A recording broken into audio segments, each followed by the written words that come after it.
Listen to the sounds of peace.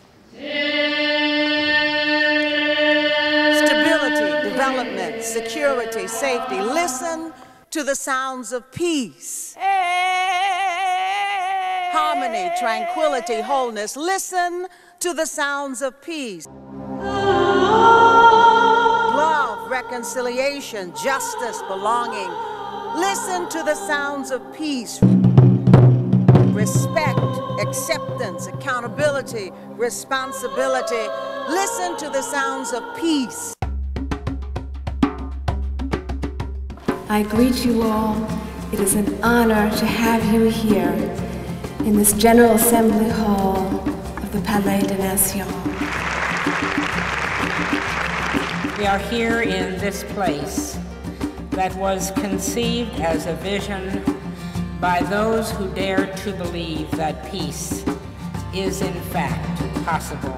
500 women from 70 countries sat together for 3 days. It was the first time that women spiritual and religious leaders had come together and been recognized not only by one another, but by the larger world. We share the same problems and the same fears. And then suddenly that brings us all on a common platform. We are all children of God. We are all human beings. We are all brothers and sisters, whether in faith or in humanity. Indeed, women have a place to fill, a stake to claim, and a role to play in the world's pursuit of peace. War is now obsolete. It's destruction of the beautiful. It's the disfigurement of the souls of the young, wounds from which the human spirit never wholly recovers. Because a lot of interesting things are happening, and because I think people are reaching out to the hearts of the people and not really just making intellectual arguments, that I think the quality of this conference, therefore, I think is different. The fact that every single day we make a difference, and we all have choices as to the kind of difference, the kind of impact that we choose to leave on the world. People who come in with their own set beliefs and prejudices all of a sudden have to look at you and realize, like, well, maybe I haven't listened carefully enough. So I think that is very moving to me, and I think we owe it to the next generation to at least teach them the art of listening carefully, not only with these ears, but also with your heart and with your soul. And we are doing it because we care for the next generation, and we don't want to leave them a world torn by conflict, torn by religious division, torn by environmental degradation and the threat of nuclear warfare. We don't want to leave that world to the next generation. Deep bonds were created among many of the women, and one of the beautiful things that came out was the partnerships that developed between the religious leaders, the business women, and the government leaders. And I think that's a unique network that is growing and expanding. You call me when you want to accomplish something PDQ. Pretty darn quick, right?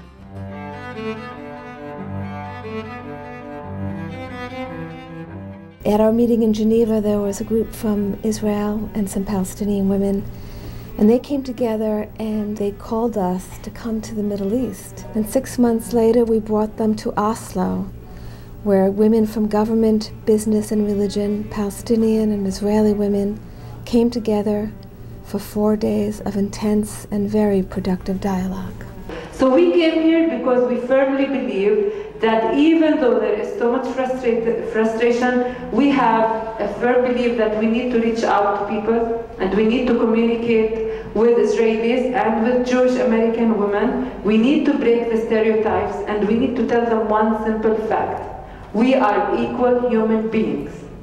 We want to live in peace, period. We don't have the time, and we certainly have lost the trust that we had before in terms of building relationships and working slowly. It's the sense of urgency that I want to underline here.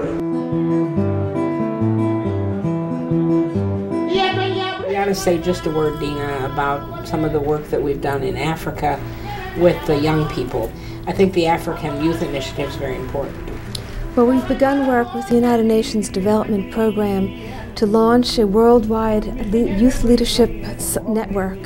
And we are beginning in Dakar, Senegal, gathering young African leaders from throughout the continent to help mobilize and support their leadership. Whenever we get here, when we get back home, we have to go back to our rural areas and have a participatory rural approach to this. Ask the people, the individuals in our various communities, you understand, how do they feel we can, a way forward for all of us. Not that we sit down and be whining, oh, we don't have lots of young boys and girls in the villages that are gifted, they're talented in one or two fields, but they can't discover their talents because they don't know who to bring them up. In a very short time, we've gathered women from around the country and around the world, and we've gathered many men with us. And we are doing it so that we can energize and mobilize the next generation and point a way to a better future.